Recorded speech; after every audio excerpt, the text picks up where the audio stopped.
बात करें absurd theatre की या द थिएटर ऑफ एब्सर्डिटी की, तो इसका भी एक इम्पोर्टेंस है इंग्लिश लिटरेचर में। तो आइए इसे समझते हैं। The theatre of the absurd is a literary movement. ये एक लिटरेरी मूवमेंट था। It is also considered as a genre of dramatic works. ये एक ड्रामेटिक वर्क्स के जॉनर के तौर पर भी देखा जाता है, यानी एक तरह का ये ड्रामा एक तरह से क्लासिफाई किया जाता है इसको। यानी एब्सर्ड कुछ प्लेज ऐसे हुए जिन्हें एब्सर्ड प्लेज का नाम दिया गया, और कुछ ऑथर्स जिन्हें कि एब्सर्ड थिएटर के फाउंडर्स के तौर पर या फिर उसके ड्रामेटिस्ट्स के तौर पर देखा जाता है। आगे देखें, सम अमेरिकन ड्रामेटिस्ट्स, इनमें कुछ अमेरिकन ड्रामेटिस्ट्स थे, व्यू दैट, उन्हें ऐसा लगा that the human life is all about absurdity, कि इंसान का जीवन एब्सर्डिटी से भरा पड़ा हुआ है, यानी बेतुकापन उनके जीवन में, इसकी कहीं कोई कमी नहीं है। It was the time of 1950s and 1960s। ये वक्त था 1950s और 60s का। सम ऑफ द एब्सर्ड ड्रामेटिस्ट्स आर, और कुछ एब्सर्ड ड्रामेटिस्ट्स की बात कर लें तो उनमें थे Samuel Beckett, Jean Genet, Arthur Adamov, ये सब। Most of these dramatists were pessimistic in their opinions. अब इन ड्रामेटिस्ट्स की खासियत ये थी, या फिर इनके कह सकते हैं इनका एक स्पेशल कैरेक्टरिस्टिक ये था कि ये सारे पेसिमिस्टिक थे इन देयर ओपिनियंस, यानी ये लोग काफ़ी ज़्यादा पेसिमिस्टिक विचारधारा के थे, निराशावादी विचारधारा के थे, जो कह सकते हैं कि नेगेटिव थिंकिंग से काफ़ी ज़्यादा इन्फ्लुएंस थे और इससे ज़्यादा इंस्पायर्ड थे। दे ऑल्सो थॉट, उन्हें यह भी लगा that it is useless to struggle, कि संघर्ष बेकार है, संघर्ष का कोई मतलब नहीं। Because we have no control over our fate, क्योंकि हमारा भाग्य पर कोई जोर नहीं है। दिस इज़ द रीज़न, यही कारण है that everyone is hopeless and anxious, कि हर कोई परेशान, बेचैन और चिंतित है।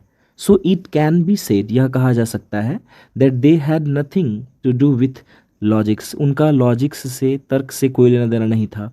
दे broke all the rules and regulations, सारे नियम कानूनों को उन लोगों ने तोड़ा। One of the famous examples of this genre, इस जॉनर के फेमस एग्जाम्पल की बात कर लें, इसके फेमस जो एक प्ले है इसका, वो है वेटिंग फॉर गोडो, जो कि सैमुअल बेकेट के द्वारा लिखी गई है। 1952 में ये परफॉर्म की गई थी।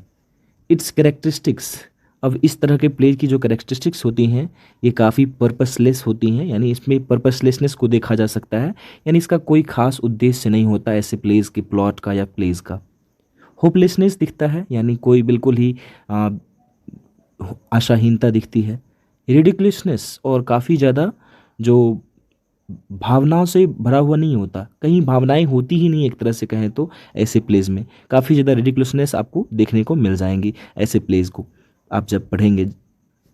It is considered to be an innovative, और कभी कभी ऐसा कहा जाता है कि एक इनोवेटिव जॉनरा है प्ले का, जो कि डेवलप किया गया अमेरिकन ड्रामेटिस्ट्स के द्वारा। और मैं कुछ विशेष इस पर लाइट डालना चाहूँगा कि सैमुअल बैकेट का जिसका मैंने आपके सामने नाम रखा, वो एब्सर्ड थिएटर या थिएटर ऑफ एब्सर्डिटी की बात करें तो वो उसके लिए काफ़ी ज़्यादा जाने जाते हैं। मैंने वेटिंग फॉर गोडो का भी जिक्र किया, जिसको कि मैंने पढ़ा हुआ है अपने सिलेबस में। तो वेटिंग फॉर गोडो एक ऐसा प्ले है जिसका कुछ लॉजिक ही नहीं है। There is no sense in that play, कुछ मतलब ही नहीं है ऐसे प्ले का और ना ही इसके प्लॉट का। उसमें बस यूं ही, मतलब आप जब पढ़ेंगे आपको गुस्सा भी कभी कभी आएगा, ऐसा प्ले लिखने का औचित्य क्या है।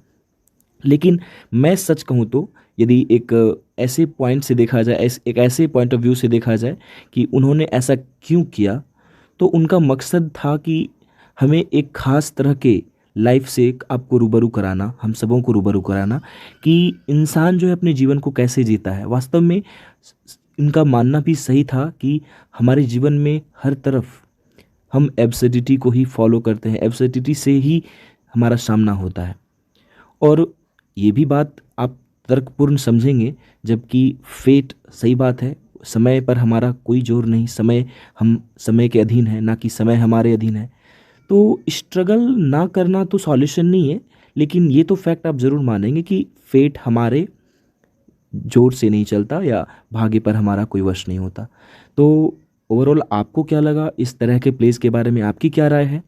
और मैं एक और बात यहाँ पर जोड़ना चाहूँगा कि जो वेटिंग फॉर गोडो है, तो इसमें जो उन्होंने इसकी प्लॉट रखी है, एक ऐसा प्ले है जो कि 2 दिन की सेटिंग है इसकी। इसमें 2 व्यक्ति अजीब अजीब बिहेव करते हैं, कभी जाकर फांसी पर लटकने लग जाते हैं, कभी वो आपस में ही लड़ बैठते हैं, कभी गाली गलौज करने लग जाते हैं, मतलब अजीब सा बर्ताव होता है उनका। तो एक और बात यहाँ पर जो मैंने बच्चों से भी शेयर करी, आपसे भी मैं कहना चाहूँगा कि उनका पर्पस ही था कि वो ऐसे प्लेस को लिखे जानबूझकर। कभी कभी आप देखेंगे कि कभी कभी ऐसी फिल्में जानबूझकर बनाई जाती है जिनका कोई रियल लाइफ से कोई खास ताल्लुक नहीं होता या फिर कोई सेंस नहीं होता, बट वो होती हैं। उसका ना ही हैप्पी एंडिंग होता है, ना ही कोई अच्छा एंड होता है, ना ही अच्छा बिगनिंग होता है, बस वो होता है, एग्जिस्ट करता है। तो इनका वास्तव में पर्पस ही यही था।